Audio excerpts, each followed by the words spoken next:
ಚಿತ್ರದುರ್ಗದ ಉರಿ ಬಿಸಿಲಿನಲ್ಲಿ ಕರಾವಳಿಯ ಸಮುದ್ರದ ಅಲೆಗಳನ್ನು ಮೀರಿಸುವಂತ ತಂಡೋಪತಂಡವಾಗಿ ಬರ್ತಾ ಇರುವಂತ ಯಡಿಯೂರಪ್ಪರವರ ಅಭಿಮಾನಿಗಳನ್ನು ಕಂಡ ನಂತರ ಬಹುಶಃ ಇತಿಹಾಸದಲ್ಲಿ ಇಂತಹದ್ದೊಂದು ಸಭೆ ಒಬ್ಬ ವ್ಯಕ್ತಿಯ ಹೆಸರಿನಲ್ಲಿ ನಡೆದಂತ ಉದಾಹರಣೆಗಳೇ ನೆನಪಿಲ್ಲ ಅನ್ನುವಷ್ಟರ ಮಟ್ಟಿಗೆ ಅತ್ಯಂತ ಅದ್ಭುತವಾಗಿ ಈ ಕಾರ್ಯಕ್ರಮ ನಡೆಯುತ್ತೆ. ಬಂಧುಗಳೇ, ಮದಕರಿ ನಾಯಕನ ನಾಡು, ರಾಷ್ಟ್ರಕ್ಕೋಸ್ಕರ ಪ್ರಾಣವನ್ನೇ ಬಲಿಕೊಟ್ಟಂತ ಒನಕೆ ಓಬವ್ವನ ನಾಡು, ಕಲ್ಲುಗಳು ಕತೆ ಹೇಳುವಂತ ಈ ನಾಡಿನ ಇತಿಹಾಸದಲ್ಲಿ ಈ ಅದ್ಭುತವಾದಂತಹ ಸಮಾರಂಭವನ್ನು ನೋಡಲಿಕ್ಕೆ ನಮಗೆಲ್ಲರಿಗೂ ಹೆಮ್ಮೆ. ಮತ್ತು ಸಾಮಾನ್ಯ ಕಾರ್ಯಕರ್ತನಾಗಿ ಯಡಿಯೂರಪ್ಪನವರ ಅಭಿನಂದನಾ ಸಮಾರಂಭದಲ್ಲಿ ಪ್ರಸ್ತಾಪನೆಯನ್ನು ಮಾಡ್ತಾ ಇದ್ದೇನೆ ಅಂತ ಹೇಳಿದ್ರೆ ನನ್ನ ಜೀವನದ ಸಾರ್ಥಕ ಕ್ಷಣ ಅಂತ ನಾನು ಭಾವಿಸ್ತೇನೆ. ಒಂದು ಮಾತು ತಮಗೆಲ್ಲರಿಗೂ ಗೊತ್ತಿರಬೇಕು, ಯಡಿಯೂರಪ್ಪನವರ ಬದುಕಿನ ರಾಜಕಾರಣದ ಮತ್ತು ಸಾರ್ವಜನಿಕ ಜೀವನದ ಇತಿಹಾಸದ ಮೈಲುಗಲ್ಲುಗಳು ಎಂಥ ಮಟ್ಟಕ್ಕೆ ಬಂದಿದೆ ಅಂತ ಹೇಳಿದ್ರೆ, ಮಂಡ್ಯ ಜಿಲ್ಲೆಯ ಬೂಕನಕೆರೆಯಿಂದ ಸಾಮಾನ್ಯ ರಾಷ್ಟ್ರೀಯ ಸ್ವಯಂ ಸೇವಕ ಸಂಘದ ಆ ತಾಲೂಕಿನ ಪ್ರಚಾರಕನಾಗಿ ಶಿಕಾರಿಪುರದತ್ತ ಹೆಜ್ಜೆ ಹಾಕಿ ಇಡೀ ರಾಜ್ಯದೆಲ್ಲೆಡೆ ಭಾರತೀಯ ಜನತಾ ಪಕ್ಷದ ಮತ್ತು ಸಂಘ ಪರಿವಾರದ ಕಲ್ಪನೆಯನ್ನ ಸಾಮಾನ್ಯ ಜನರ ಮನಸ್ಸಿಗೆ ಮುಟ್ಟುವಂತೆ ಕಟ್ಟಿ ಹಾಕಿರುವಂತ ವ್ಯಕ್ತಿತ್ವ ಇರುವುದೇ ಅದನ್ನ ಯಡಿಯೂರಪ್ಪ ಅಂತೇಳಿ ಇತಿಹಾಸ ಕರೆಯುತ್ತೆ. ಶಿವಮೊಗ್ಗ ಜಿಲ್ಲೆಯ ಬಿಜೆಪಿ ಅಧ್ಯಕ್ಷತೆಯಿಂದ ಪ್ರಾರಂಭವಾಗಿ ರಾಜ್ಯ ಬಿಜೆಪಿ ಅಧ್ಯಕ್ಷರಿಂದ ಮೊದಲುಗೊಂಡು ರಾಷ್ಟ್ರ ಬಿಜೆಪಿಯ ಉಪಾಧ್ಯಕ್ಷನವರೆಗೆ ಯಡಿಯೂರಪ್ಪನವರ ರಾಜಕಾರಣದ ಐತಿಹಾಸಿಕದ ಹೆಜ್ಜೆಗಳು ಇರುವಂತಹ ಪರಿಸ್ಥಿತಿಗಳನ್ನು ಕಂಡಾಗ ಅಚ್ಚರಿಯಾಗುವಂತಹ ಪರಿಸ್ಥಿತಿಗಳನ್ನು ಕಾಣಲಿಕ್ಕೆ ಅವಕಾಶಗಳಾಗುತ್ತೆ. ಯಡಿಯೂರಪ್ಪನವರ ದೃಷ್ಟಿಯಲ್ಲಿ ರಾಜಕಾರಣ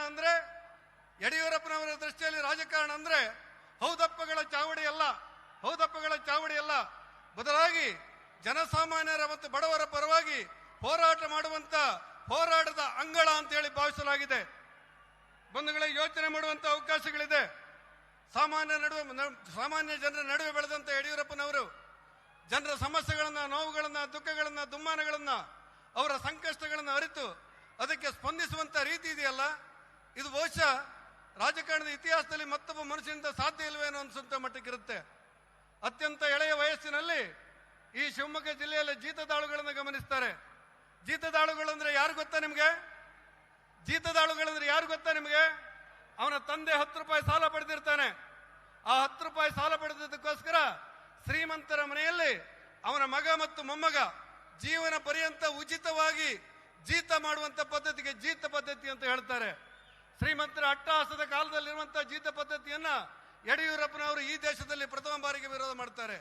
ಜೀತ ಪದ್ಧತಿಯನ್ನು ನಿಲ್ಲಿಸ್ತೇನೆ ಅಂತ ಯಡಿಯೂರಪ್ಪನವರು ಹೇಳಿದಾಗ ಒಂದು ಕಡೆ ಶ್ರೀಮಂತರ ಅಟ್ಟಹಾಸ, ಮತ್ತೊಂದು ಕಡೆ ತುಂಡು ಬಟ್ಟೆ ಇಲ್ಲದಂತ ಕಡು ಬಡವರ ದಂಡು, ಇವೆರಡರ ಮಧ್ಯೆ ಸಂಘರ್ಷಗಳಾಗುತ್ತೆ.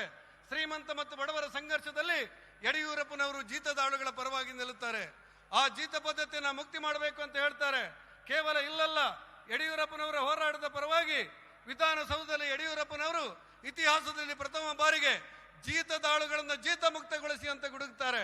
ಆ ಯಡಿಯೂರಪ್ಪನ ಗುಡುಗು ಇಡೀ ವಿಧಾನಸೌಧ ನಡಗಿತ್ತು ಅನ್ನುವಂತ ಆ ಉಲ್ಲೇಖ ಬಂತಲ್ಲ, ಅದೇ ಸಂದರ್ಭದಲ್ಲಿ ಬಂದಿರುವಂತಹದ್ದು ಅನ್ನೋದನ್ನ ನಾವೆಲ್ಲರೂ ಗಮನಿಸಬೇಕಾದಂತ ಅನಿವಾರ್ಯತೆ ಇದೆ. ಯಡಿಯೂರಪ್ಪನವರ ಹೋರಾಟ ಹೇಗಿತ್ತು ಅಂತ ಹೇಳಿದ್ರೆ, ಇವತ್ತಿನ ಜನಪರವಾದಂತ ಹೋರಾಟಕ್ಕೆ ಯಡಿಯೂರಪ್ಪನವರ ಹೋರಾಟವನ್ನ ನಿರೀಕ್ಷೆ ಮಾಡಲಿಕ್ಕೂ ಸಾಧ್ಯ ಇಲ್ಲ.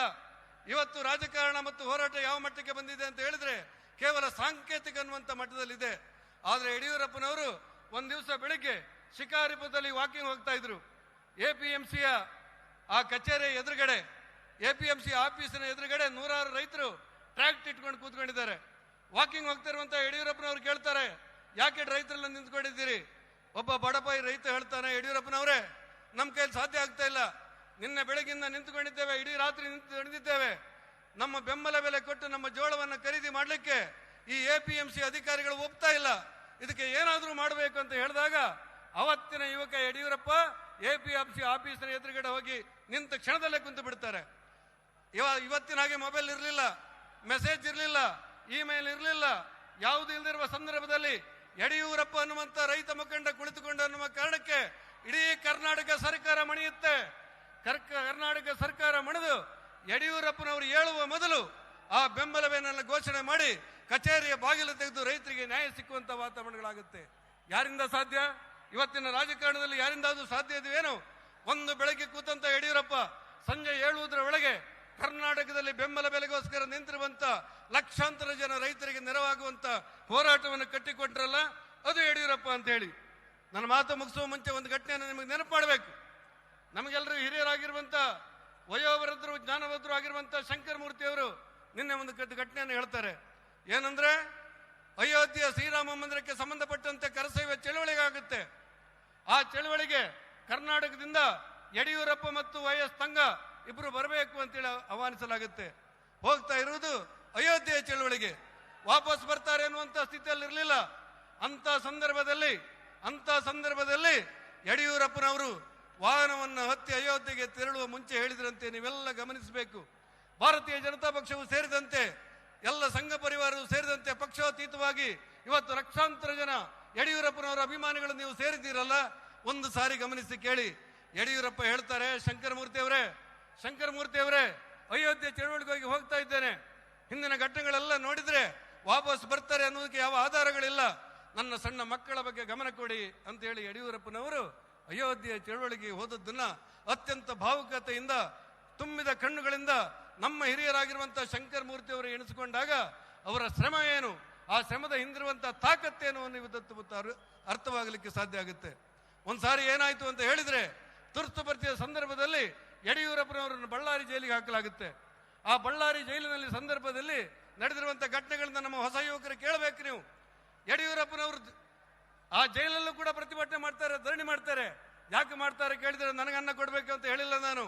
ಆ ದೇಶಕ್ಕೋಸ್ಕರ ತುರ್ತು ಪರಿಸ್ಥಿತಿಯನ್ನು ವಿರೋಧಿಸಿ ಪತ್ರಿಕಾ ಸ್ವಾತಂತ್ರ್ಯವನ್ನ, ವಾಕ್ ಸ್ವಾತಂತ್ರ್ಯವನ್ನ, ವ್ಯಕ್ತಿ ಸ್ವಾತಂತ್ರ್ಯವನ್ನು ಕಸಿದಿರುವಂತ ಸರ್ಕಾರದ ವಿರುದ್ಧ ನ್ಯಾಯಕ್ಕೋಸ್ಕರ ಜೈಲಲ್ಲಿರುವಂತ ಆ ತುರ್ತು ಪರಿಸ್ಥಿತಿಯ ಹೋರಾಟಗಾರರಿಗೆ ನೀವು ಅನ್ನ ಕೊಡ್ತಾ ಇಲ್ಲ, ಅದಕ್ಕೋಸ್ಕರ ನಾನು ಧರಣಿ ಕೂತ್ಕೊಳ್ತೇನೆ, ಉಪವಾಸ ಕೂತ್ಕೊಳ್ತೇನೆ ಅಂತೇಳಿ ಯಡಿಯೂರಪ್ಪನವರು ಪ್ರತಿಭಟನೆ ಮಾಡ್ತಾರೆ. ಆ ಪ್ರತಿಭಟನೆಯ ಫಲವಾಗಿ ಇಡೀ ಸರ್ಕಾರ ಮಣಿಯುತ್ತೆ.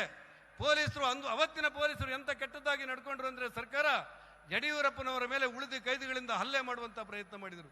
ಅಲ್ಲಿಂದ ಇಲ್ಲಿವರೆಗೆ ನಡೆದಿರುವಂತಹ ಅನೇಕ ವಿದ್ಯಮಾನಗಳನ್ನ ನೀವು ಗಮನಿಸಿದ್ದೀರಿ ಅಂತ ನಾನು ಭಾವಿಸಿದ್ದೇನೆ. ಯಡಿಯೂರಪ್ಪನವರ ಸರ್ಕಾರದ ಆಡಳಿತ ಶೈಲಿ ಆಗಿತ್ತು ಅಂತ ಒಂದ್ಸಾರಿ ನೀವು ಗಮನಿಸಬೇಕು. ಕರ್ನಾಟಕ ರಾಜ್ಯದಲ್ಲಿ ಯಡಿಯೂರಪ್ಪನವರು ಮುಖ್ಯಮಂತ್ರಿ ಆಗಿರುವಾಗ ಅವರ ಸಹವರ್ತಿಯಾಗಿ ನಾನಿದ್ದೆ.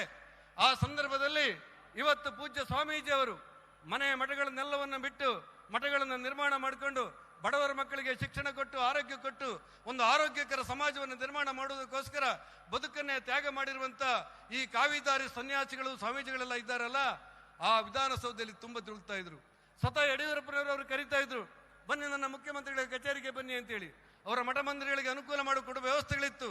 ಎಲ್ಲಕ್ಕಿಂತ ಹೆಚ್ಚಾಗಿ ಅವರಿಗೆ ಗೌರವ ಕೊಟ್ಟುದನ್ನು ಯಡಿಯೂರಪ್ಪನವರು ನಮಗೆ ಹೇಳಿಕೊಟ್ಟಿದ್ರು.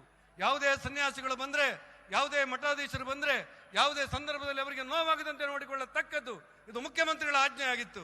ಆದ್ರೆ ಇವತ್ತು ಕಾಲ ಬದಲಾಗಿದೆ ಅನ್ನುವುದನ್ನ ಉಲ್ಲೇಖ ಮಾಡಬೇಕಾದಂತ ಅವಶ್ಯಕತೆಗಳಿದೆ. ಬಡವರ ಮಧ್ಯೆ, ದುರ್ಬಲರ ಮಧ್ಯೆ, ಧ್ವನಿಯಿದ್ದವರ ಬಗ್ಗೆ ಯಡಿಯೂರಪ್ಪನವರ ಭಾವನೆ ಹೇಗಿತ್ತು ಅಂತ ಕೇಳಬೇಕು ನೀವು. ನೀವೆಲ್ಲ ತುಂಬಾ ಜನ, ಲಕ್ಷಾಂತರ ಜನ ಸೇರಿರುವಂತಹ ಸಭೆಯಲ್ಲಿ ಹೆಚ್ಚು ಕಡಿಮೆ ಸಾವಿರಾರು ಜನ ಗ್ರಾಮ ಪಂಚಾಯತ್ ಸದಸ್ಯರಿರಬಹುದು ಅಂತ ನಾನು ಯೋಚನೆ ಮಾಡ್ತೇನೆ. ಕರ್ನಾಟಕ ರಾಜ್ಯದಲ್ಲಿ MLC ಆಗಿ ನಾನು ಯಡಿಯೂರಪ್ಪನವರು ಮುಖ್ಯಮಂತ್ರಿ ಆಗಿದ್ದಾಗ ಹೋಗಿದ್ದೆ, ಅವರಿಗೊಂದು ಮನವಿ ಕೊಟ್ಟಿದ್ದೆ. ಆ ಮನವಿಯಲ್ಲಿ ಏನ್ ಹೇಳಿದ್ದೆ ಅಂತ ಹೇಳಿದ್ರೆ, ಯಡಿಯೂರಪ್ಪನವರೇ ಕರ್ನಾಟಕ ರಾಜ್ಯದಲ್ಲಿ 94,000 ಜನ ಗ್ರಾಮ ಪಂಚಾಯತ್ ಸದಸ್ಯರಿದ್ದಾರೆ, ಬಡವರ ಮಧ್ಯೆ ಓಡಾಡ್ತಿರುವವರು, ಇವರಿಗೆ ನ್ಯಾಯ ಕೊಡಬೇಕಾದ್ರೆ ಇವರಿಗೆ ಗೌರವಧನ ಕೊಡಬೇಕು ಅಂತ ಹೇಳಿದ್ರು. ಆದ್ರೆ ಯಡಿಯೂರಪ್ಪನವರು ಎಷ್ಟಾಗುತ್ತೆ ಅಂತ ಕೇಳಿದ್ರು, 54 ಕೋಟಿ ಅಂತ ಹೇಳಿದೆ. ಎಲ್ಲಿಂದ ತರಬೇಕು ಅಂತ ಜೋರು ಮಾಡಿದ್ರು, ನನಗೆ ಗದರಿಸಿದ್ರು. ಆದ್ರೆ ಅದೇ ಯಡಿಯೂರಪ್ಪನವರು ಆ ಪತ್ರಕ್ಕೆ ಟಿಪ್ಪಣಿ ಬರೆದು, ಕರ್ನಾಟಕ ರಾಜ್ಯದ ಇತಿಹಾಸದಲ್ಲಿ ಬಡವರ ಮಧ್ಯೆ ಓಡಾಡುವಂತಹ ಗ್ರಾಮ ಪಂಚಾಯತ್ ಸದಸ್ಯರು ಇವತ್ತು 2,000 ರೂಪಾಯಿ ಬಸವರಾಜ ಬೊಮ್ಮಾಯಿ ಸರ್ಕಾರ ಇರುವಾಗ ತಗೊಂಡ್ರಲ್ಲ, ಆ 2,000 ರೂಪಾಯಿಯ ಮೂಲ ಯಾರು ಕೇಳಿದ್ರೆ ಅದು ಯಡಿಯೂರಪ್ಪ ಅನ್ನುವ ಸತ್ಯವನ್ನು ಅರಿಯಬೇಕಾದಂತ ಅನಿವಾರ್ಯತೆ ಇತ್ತು. ಒಂದು ಕಾಲದಲ್ಲಿ ಸೈಕಲ್ ಅನ್ನು ಇಟ್ಟುಕೊಂಡು ಸಾರ್ವಜನಿಕ ಜೀವನವನ್ನು ಪ್ರಾರಂಭ ಮಾಡಿದ ಯಡಿಯೂರಪ್ಪ ಕರ್ನಾಟಕ ರಾಜ್ಯದ 15 ಲಕ್ಷ ಬಡವರ ಮಕ್ಕಳಿಗೆ ಸೈಕಲ್ ಕೊಡುವುದರ ಮೂಲಕ ನಾನು ಹಿಡಿದಂತ ಸೈಕಲ್ ಅನ್ನು ನೀವು ಹೊಡಿಬೇಕು ಅಂತೇಳಿ ಆ ಹೆಣ್ಮಕ್ಕಳು ಹೇಳುವುದನ್ನು ಕಂಡೆ. ನಾನು ನಿಮ್ಮಲ್ಲಿ ವಿನಂತಿ ಮಾಡ್ತೇನೆ, ಎಲ್ಲರೂ ಒಟ್ಟಾಗಿ ಒಂದಾಗಬೇಕು, ಮತ್ತೊಮ್ಮೆ ಈ ಶಕ್ತಿ ಉದ್ದೀಪನಗೊಳ್ಳಬೇಕು.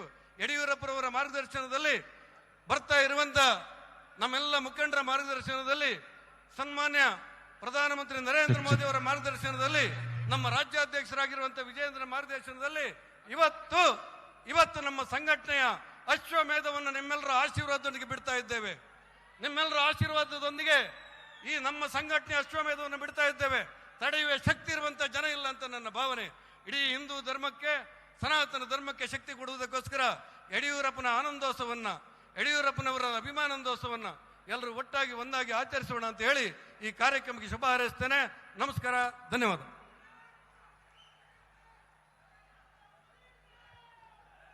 ನಾಡಿನ ಸರ್ವತೋ